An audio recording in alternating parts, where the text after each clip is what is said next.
and thank you for joining me. Today I wanted to talk about Juneteenth. Let's learn together. The history of Juneteenth begins on June 19th, 1865, in Galveston, Texas. On this day, the Union Army Major General Gordon Granger arrived with 2,000 federal troops to enforce the Emancipation Proclamation.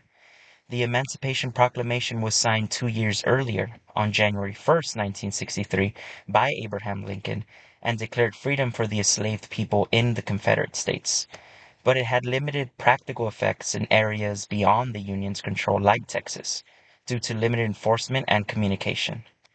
General Gordon read the General Order Number 3, and it read as follows. The people of Texas are informed that, in accordance with the proclamation from the Executive of the United States, all slaves are free.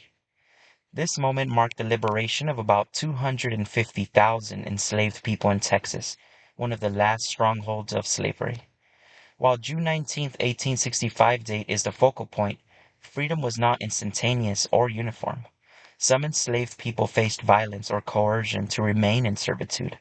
The transition to freedom, fraught with economic hardship and systemic barriers, set the stage for the Reconstruction and later Jim Crow oppression. From 1866 and onward, freed Americans in Texas began commemorating Juneteenth with community gatherings, often called Jubilee Day, Freedom Day, or Emancipation Day. These early celebrations included prayer, services, barbecue, music, and storytelling. In the 19th century, Juneteenth spread beyond Texas as black families migrated during the Great Migration.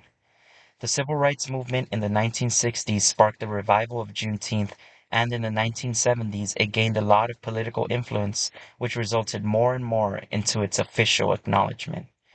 By the late 1970s, Juneteenth was deeply rooted in Texas traditions.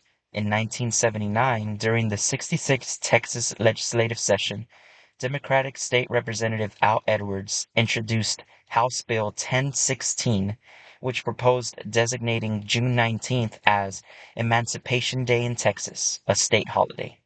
The bill passed with relatively broad support. On June 7th, 1979, Governor Bill Clemens signed the bill into law, effective January 1st, 1980. Texas was the first state to grant official recognition. By 2020, 47 states and D.C.